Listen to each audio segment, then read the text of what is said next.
আগের পর্বে আমরা সারা রাতের একটা লম্বা বাস সফর শেষ করে পৌঁছেছিলাম কলকাতা থেকে শিলিগুড়ি। এবার আগে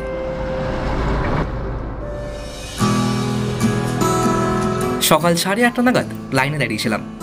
প্রায় পৌনে 1 ঘন্টা পর হাতে পেলাম শিলিগুড়ি থেকে দার্জিলিং যাওয়ার বাসের টিকিট, যার ভাড়া 105 টাকা জনপ্রতি। বাসে উঠলাম। ঠিক 9:35 নাগাদ আমাদের বাস রওনা হলো দার্জিলিংয়ের উদ্দেশ্যে। প্রথমেই বলে রাখি, আজকে বাসের সংখ্যা কম থাকায় এবং যাত্রী চাপ বেশি থাকায় সামনের সিট আমরা পাইনি। কাজেই জানলা দিয়ে বাইরের প্রকৃতিকে যতটুকু ক্যামেরাবন্দি করতে পেরেছি ততটাই উপভোগ করব তোমাদের সাথে।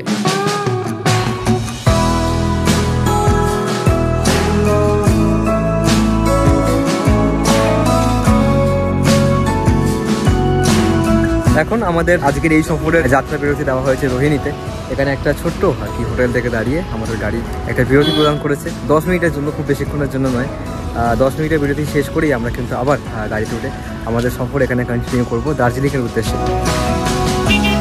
আজকে আমাদের সফর সঙ্গী অশোক লেল্যান্ডের জায়ান্ট বাস মেরি, যেটা একটি 8 মিটার লেন্থের ছোট্টখাট্ট বাস, যার মধ্যে একটি 3.6 লিটার 4 সিলিন্ডার ডিজেল ইঞ্জিন আছে, যেটা সর্বোচ্চ 130 হর্স পাওয়ার এবং 450 Nm এর টর্ক নির্গত করতে সক্ষম। এখন ঘড়িতে বাজতে হচ্ছে প্রায় সকাল 11টা।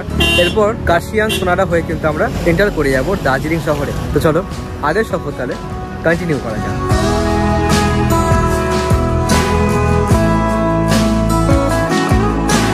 জানলা দিয়ে বাইরের প্রকৃতির অপরূপ রূপের মহিমা দেখতে দেখতে আমরা এখন প্রায় 4500 ফিটের উচ্চতায় কার্শিয়াং শহরকে ছুঁতে চলেছি। দার্জিলিং থেকে 30 কিলোমিটার আগে অবস্থিত এই শহরকে বলা হয় সাদা অর্কিডের দেশ, এবং কার্শিয়াংও দার্জিলিংয়ের মতনই অনেক পর্যটকের কাছে প্রিয় একটি ভ্রমণস্থান।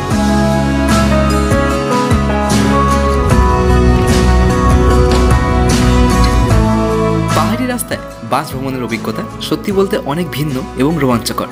যারা চাও কম খরচের মধ্যে শিলিগুড়ি থেকে দার্জিলিং পৌঁছাতে, তাদের কাছে এনবিএসটিসি দ্বারা চালিত এই সরকারি বাস পরিষেবা সবথেকে ভালো বিকল্প। তবে হ্যাঁ, সঙ্গে যদি লাগেজের সংখ্যা একটু বেশি থাকে তাহলে এই ছোট্ট বাসকে এড়িয়ে যাওয়াই ভালো।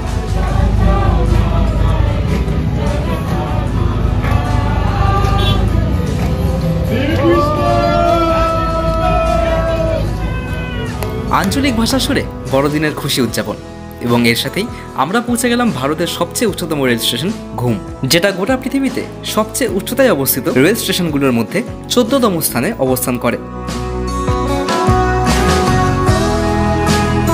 এবং ঘুম রেলওয়ে স্টেশন পেরিয়ে প্রায় 15 মিনিট পরেই আমরা পৌঁছে গেলাম আমাদের গন্তব্য দার্জিলিং শহরে।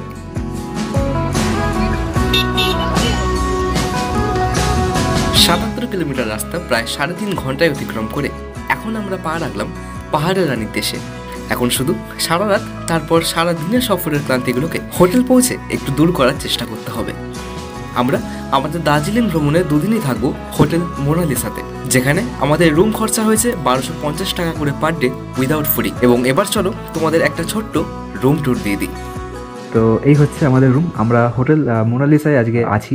এটা হচ্ছে ভিউ রুম, মানে এখান দিয়ে কিন্তু আমরা এই ধরনের খুব সুন্দর দার্জিলিংয়ের এই ভিউ এনজয় করতে পারবো। যেহেতু এখন খুব কুয়াশা, তো সেই কারণে এখন সামনে কিছুই দেখা যাচ্ছে না, তবে কুয়াশা কমে গেলে এখান দিয়ে কিন্তু খুব সুন্দর ভিউ আমরা এনজয় করতে পারবো। বাদ বাকি খুবই সাদা মাটা রুম, খুব হাইফাই তেমন কিছু এখানে অর্গানাইজ নেই। এখানে তোমরা ডাবল বেড দেখতে পাচ্ছ, এখানে ব্ল্যাঙ্কেট প্রোভাইড করা হয়েছে, টাওয়াল, সোপ প্রোভাইড করা আছে, সোফা, এবং এখানে একটা টেবিল যেখানে 2খানা গ্লাস, তার সঙ্গে ওয়াটার বটল প্রোভাইড করে দেওয়া হয়েছে, অ্যাশ ট্রে যেটা আমাদের কোনো কাজের নয়, এবং এখানে একটা ছোট্ট মতো ফুলদানি প্লেস করা আছে। তাছাড়া যদি তোমাদেরকে রুমের ওয়াশরুম দেখাই, তো ওয়াশরুম আর কি কিছুটা এরকম, ঠিকঠাক, খুব একটাও আর কি হাই কিছু এক্সপেকটেশন এখানে না রাখাটাই বেটার, কারণ আমরা যেই প্রাইসে আমাদের রুম আজকে বুক করেছি সেই প্রাইস অনুযায়ী কিন্তু রুমের কন্ডিশন আমি বলবো এখানে খুবই ডিসেন্ট। তো যাই হোক, এই ছিল আজকের আমাদের রুমের একটা ছোট্ট ট্যুর, এবং আমি এখন খুবই ক্লান্ত, খুবই আর কি টায়ার্ড। তো একটুখানি ফ্রেশ হয়ে নিই, এবং ফ্রেশ হয়ে খাওয়া দাওয়া করে আমরা ঘুরতে বেরোবো আজকে বিকেলে দার্জিলিং ম্যাল রোড। তো চলো তাহলে তোমাদের সঙ্গে দেখা হচ্ছে দার্জিলিং ম্যাল রোডে ঘুরতে বেরিয়ে। ফ্রেশ হয়ে লাঞ্চ সেরে এবং এই লম্বা সফরের ক্লান্তি কাটিয়ে আমরা এখন বেরিয়ে পড়লাম সন্ধ্যের ম্যাল রোড ঘুরে দেখতে। এখন পর্যটকের ভিড় সেরকম নেই, তবে সিজনে ম্যাল রোডের প্রচুর পর্যটক ভিড় জমায় এই সুন্দর পরিবেশে সন্ধ্যের সময়টুকু কাটানোর উদ্দেশ্যে।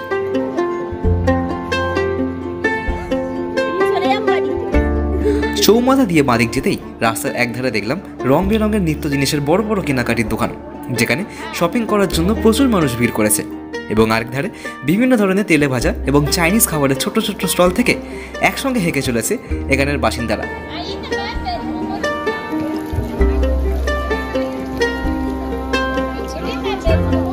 হাঁটতে হাঁটতে আমরা এখন চলে এলাম বিশ্ববিখ্যাত দার্জিলিং গ্লেনারিসের সামনে। এই গ্লেনারিসের সাদা বিল্ডিং আজও সমস্ত পর্যটকদের ক্যামেরা অন করে ছবি তুলতে বাধ্য করায়। অনেকের মতো তো দার্জিলিং গিয়ে হোপের সামনে দাঁড়িয়ে ছবি না তুললে নাকি পুরো দার্জিলিং শহরটাই বৃথা। এই রেস্তোরাঁর প্রথম মালিক ছিলেন অস্ট্রেলীয় হাঙ্গেরিয়ান ভদ্রলোক মিস্টার ভারো, এবং তারপর প্লিভা নামক ব্রিটিশ ভদ্রলোক তার সাথে পার্টনারশিপ করে এই রেস্তোরাঁর নামকরণ করেন ভারো প্লিভা।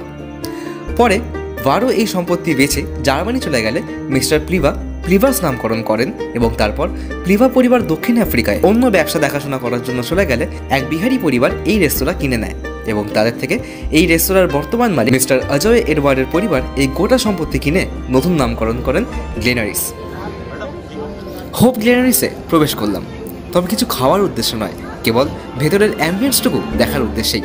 যদিও এখানের পেস্ট্রি, ব্রেডস, কেক এবং দার্জিলিং টি এর সুনাম জগজ্জোড়া, তবে একটু এক্সপেন্সিভ, যেটা হওয়াটা বেশ স্বাভাবিক। গ্লেনারি পর্যবেক্ষণ শেষ করে বেরিয়ে এসে দেখলাম খুবই স্বল্প মূল্যে ঠান্ডার খুব সুন্দর জ্যাকেটস বিক্রি হচ্ছে। কেনার ইচ্ছা তো করলো, তবে বাড়িতে বয়ে নিয়ে যাওয়ার ব্যাপারটাই আমার কাছে সব থেকে বড় সমস্যার বলে মনে হলো। যাই হোক, এবার একটু চা খাওয়ার পালা। ঠান্ডা বেশ ভালোই, এবং রাত যত বাড়ছে ক্লান্তি ভাবও আস্তে আস্তে চেপে ধরছে। তো আমার এখন এখানে দার্জিলিংয়ের ম্যাল রোডে ঘোরাঘুরির পর্ব মোটামুটি শেষ। আজকে আমি এখানে কিন্তু বিশাল পরিমাণ টায়ার্ড, কারণ অনেকটা সফর করে আমরা দার্জিলিং এসে পৌঁছেছিলাম, এবং সারাদিন কিন্তু কোনো রকম এখানে আমি রেস্ট করতে পারিনি। তো আজকে এখানে আর কি আর বেশি ঘোরাঘুরি করবো না। এখন সন্ধ্যে 7:30 বাজে, হোটেলে ফিরি, খাওয়া দাওয়া করি এবং একটা টানা ঘুম দিই, কারণ কাল সকালে আমাদেরকে বেরোতে হবে একটা নতুন আর কি সফরের উদ্দেশ্যে। গরম চায়ের চুমুক শেষ করেই হোটেল ফিরবো এবং খাওয়া দাওয়া সেরে একটা লম্বা ঘুম দেবো। তাহলে আজকের পর্ব এখানেই শেষ করি।